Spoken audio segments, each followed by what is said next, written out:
Hey, it's Josephine from the Pointe shop. I'm at Dance Medica in San Diego, and I'm going to talk about some of the pointe shoe fittings that I've been doing on the road. I'm not doing as many road trips as I used to do back in 2019, but I still go to Reno, Sacramento, different parts of Northern California, and sometimes Oregon as well. So if you guys want to request a pointe shoe fitting in any of those regions, please let me know. Reno is one of the places that I go to on a monthly basis because there are a lot of dancers in Reno, and it's only like a 2.5 hour to like a 3-hour trip for me. There are certain studios that will put every single dancer in one shoe regardless of what their feet look like. And that is a huge no-no for me because everyone's feet are very different. And when I say everyone gets fitted into the same shoe, I'm not talking about everyone gets fitted into the same brand like Freed or Block or Russian Pointe. I'm talking about everyone gets the same exact model,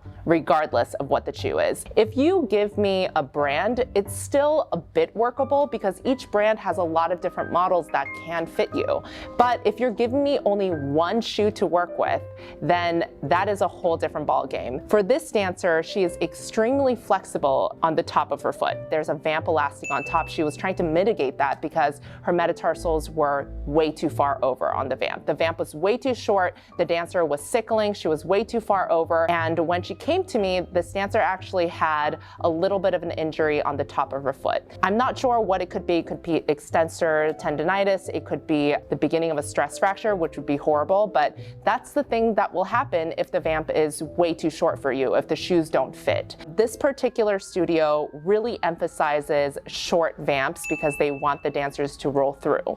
Now that is very important, but that's not the only thing that is important. When we take into consideration each individual dancer, we take a look at the dancer's skill level, their weight, their height, their flexibility, their strength, all of those different factors, and we figure out what is the most important thing to you at that time. She had very long toes, so a shorter vamp would actually push her over too far. This model is completely wrong for this girl. It's a very versatile shoe, so it fits a lot of dancers, but for this particular dancer who is extremely flexible and needs a lot of support on the top of her foot, this was very, very dangerous. So I put this dancer back into a longer vamp with a higher wing so that she gets a little bit more support on the top. Now, this does take away a little bit of roll through. If you have a higher vamp and longer wings, it is slightly more difficult to roll through. However, you're still going to be able to get there if you have long enough toes, which she did. When it comes to pointe shoe fitting, you have to see each individual person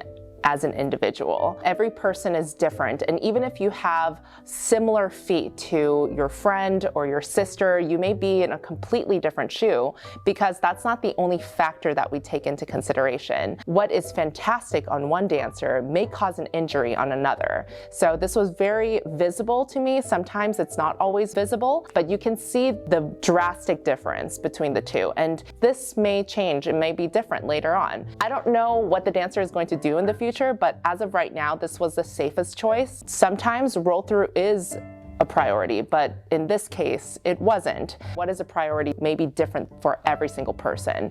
So that's something that you need to discuss with your teacher and your fitter before you make that decision, and your priorities will change throughout your dance career.